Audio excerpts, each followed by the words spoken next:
പാലപ്പിള്ളി കുണ്ടായിൽ റോഡിലിറങ്ങിയ കാട്ടാനകളുടെ ആക്രമണത്തിൽ നിന്ന് തോട്ടം തൊഴിലാളികൾ തലനാരിഴയ്ക്ക് രക്ഷപ്പെട്ടു. തിങ്കളാഴ്ച രാവിലെ കുണ്ടായി പാലപ്പിള്ളി റോഡിലായിരുന്നു സംഭവം. ബൈക്കിൽ പോയിരുന്ന തൊഴിലാളികളാണ് ആനകളുടെ മുൻപിൽ അകപ്പെട്ടത്. കുണ്ടായി സ്വദേശിയും വാച്ചറുമായ വല്ലച്ചിറ വീട്ടിൽ സജീവൻ, ടാപ്പിംഗ് തൊഴിലാളിയായ കാരാട്ടുതുടി റഷീദ് എന്നിവരാണ് ആനയുടെ ആക്രമണത്തിൽ നിന്ന് രക്ഷപ്പെട്ടത്.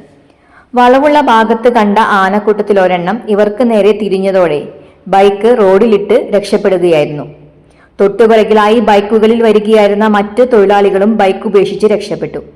3 മണിക്കൂറോളം പ്രദേശത്ത് തമ്പടിച്ച ആനക്കൂട്ടം സമീപത്തെ തോട്ടത്തിലേക്ക് കടന്ന ശേഷമാണ് യാത്രക്കാർക്ക് കടന്നുപോകാനായത്.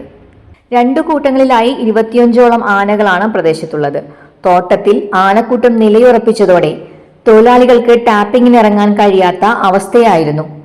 പിന്നീട് തൊഴിലാളികളും നാട്ടുകാരും ചേർന്ന് ആനകളെ കാടുകയറ്റിയ ശേഷമാണ് പണിക്കിറങ്ങിയത്.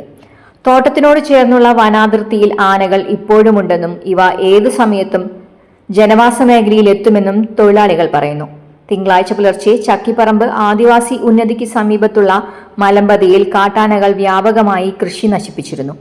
ചീനിക്കൽ റഷീദ്, കുമ്പളപ്പറമ്പിൽ ഇബ്രാഹിം എന്നിവരുടെ പറമ്പിലാണ് കാട്ടാനകൾ നാശനഷ്ടം വരുത്തിയത്. വാഴ, കവുങ്ങ്, തെങ്ങ് എന്നിവ കുത്തിമറിച്ചിട്ട ആനകൾ രാവിലെയാണ് റോഡിലും തോട്ടത്തിലും ഇറങ്ങിയത്.